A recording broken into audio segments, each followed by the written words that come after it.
Here's a fact that most people have never thought about. Our universe almost didn't exist. We almost didn't have space. We almost didn't have time. We almost didn't have matter or energy. We almost didn't exist. But that's not what happened. That's why you're watching this today. So why are we here? That's a big question and it deserves a serious answer. In the last episode, I made you a promise. I said we weren't going to start with the Bible or with faith or with anything you'd expect from a religious series. I said we were going to start with the universe itself. That's exactly what we're doing today. And before we dive in, remember those 4 big questions from episode 1? The ones I said this whole series would try to answer? The first one was this: why is there something rather than nothing? This episode is where we start to answer it. I'm going to use 2 arguments, one from philosophy and one from physics, to ask whether the universe itself is pointing towards something beyond it. Because if there's no God to begin with, then the rest of the series is pointless and we can just stop here. So let's find out. The first argument is called the Cosmological Argument. It comes from philosophy, but it's grounded in something very simple. Everything that exists was caused by something else. Imagine you're watching a row of dominoes fall. Each domino falls because the one before it hit it. Domino 10 hit domino 9, domino 9 hit domino 8. You can trace it all the way back, but eventually you get to domino 1. And you have to ask, who pushed that first one? Now let's scale that up to the entire universe. You exist because your parents existed. Your parents existed because their parents existed. The Earth exists because a solar system formed. The solar system exists because a galaxy formed. The galaxy exists because matter existed after the Big Bang. But the Big Bang happened because of what? Here's the problem with an infinite chain of causes going backwards forever. If there is no starting point, nothing ever gets started in the first place. Something has to push the first domino. So there has to be a first cause. That's something that sets a whole chain in motion. And that first cause can't itself be caused by something else or it wouldn't be first, which means it has to be uncaused. It has to be the kind of thing that simply exists on its own. No beginning, no outside source, nothing that brought it into being. So what could that possibly be? Now you've heard of the Big Bang. About 13.8 billion years ago, everything that exists, space, time, matter, energy, came into being at once from an incredibly hot, dense state. There was no before, not because we don't know what came before, but because time itself didn't exist yet. The universe didn't evolve out of something earlier, it simply began. But something caused it to begin. And to figure out what that something is, we need to think about what that something would have to be. That something would have to exist outside of the universe because you can't create something that you're already inside of. It can't be physical because matter didn't exist before the Big Bang. It would have to be outside of time because time itself began at the Big Bang. It would have to be extraordinarily powerful because it produced everything that exists. And it would have to be capable of choosing to act because at some point it decided to create. That something, that first uncaused cause, is what Christians call God. Not a God who is made by something else. A God who simply exists,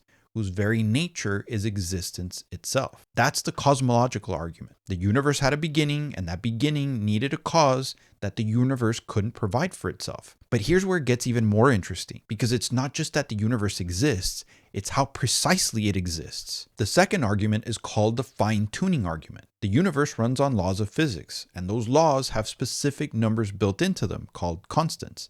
Things like the strength of gravity, the speed of light, the way atoms bond together. What makes this remarkable is that those numbers didn't have to be what they are. They could have been anything at all. But if they were even slightly different, the universe as we know it and life as we know it would be completely impossible. Let me give you 2 examples. The first is a cosmological constant. It controls how fast the universe is expanding. The number is almost impossibly precise. It takes about 120 zeros after the decimal point just to write it. Nobody fully understands why it's that small. But here's what we do know. If it were just slightly larger, the universe would expand so fast that gravity could never pull matter together into stars or galaxies. No stars means no planets. No planets means no us. And if it were slightly smaller, the universe would eventually stop, reverse, and collapse back in on itself. Stephen Hawking described it this way.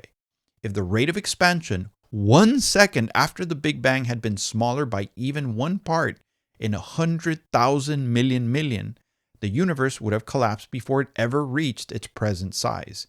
1 part in 100,000 million in the first second. That's not luck, that's precision.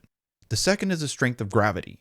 Most people don't realize that gravity is actually the weakest of the four fundamental forces, the basic forces that govern how everything in the universe behaves. A tiny fridge magnet picking up a paperclip beats the gravitational pull of the entire Earth. But if gravity was just slightly stronger, stars would burn through their fuel in thousands of years instead of billions. Not nearly enough time for life to develop anywhere. And if it were slightly weaker, gravity couldn't compress matter tightly enough to ignite a star at all. Either way, we don't exist. And those are just two examples. Physicists have identified somewhere between 26 and 31 of these constants, plus over 200 other precisely calibrated features of the universe. And all of them have to land in exactly the right range, all at the same time, completely independent of each other. Think of it like a control board with over 200 dials, each with an infinite range of possible settings. And almost every combination produces a dead universe. Some look at that and say, well, we just got lucky. A believer looks at it and says, someone set the dials. And even scientists who were deeply skeptical of religion have found themselves struggling to explain this away. Astrophysicist Fred Hoyle spent his career skeptical of the idea that God created the universe. And yet, he wrote this. A common sense interpretation of the facts suggests that a super intellect has monkeyed with the physics.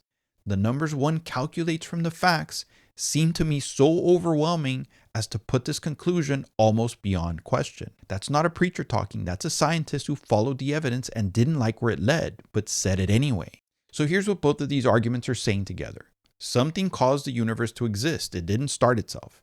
And something calibrated all the conditions exactly right so that life would be possible. And taking seriously the idea of an intelligent, uncaused creator is not irrational. It's actually where the evidence points when you follow it honestly. But here's the truth. These arguments don't prove that the creator is the Christian God specifically. They don't prove the God of the Bible or any named religion. They point towards something uncaused, outside of time, extraordinarily powerful, and capable of intention.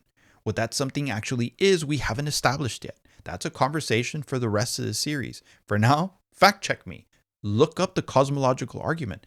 Look up fine-tuning. Read what physicists and philosophers have written about both sides of this debate. The more you dig into it, the more interesting it gets. So we started to answer the first of the four big questions. Why is there something rather than nothing? The universe points beyond itself. Something caused it, something set it up, and that something has characteristics that sound a lot like what every major religion in history has called God. But next episode, we're going to tackle something even more personal than physics, because here's a question the universe can't answer on its own. Why, when something is genuinely wrong, not just unpopular, not just uncomfortable, but actually wrong, does every human being on Earth seem to know it? Why do we all share that same moral gut? That's episode 3. It's called Does God Exist? Why you already believe in moral truth. Now, this video gave you something to think about. Hit that like button. It helps other people find this series. Subscribe if you want to follow along as we go.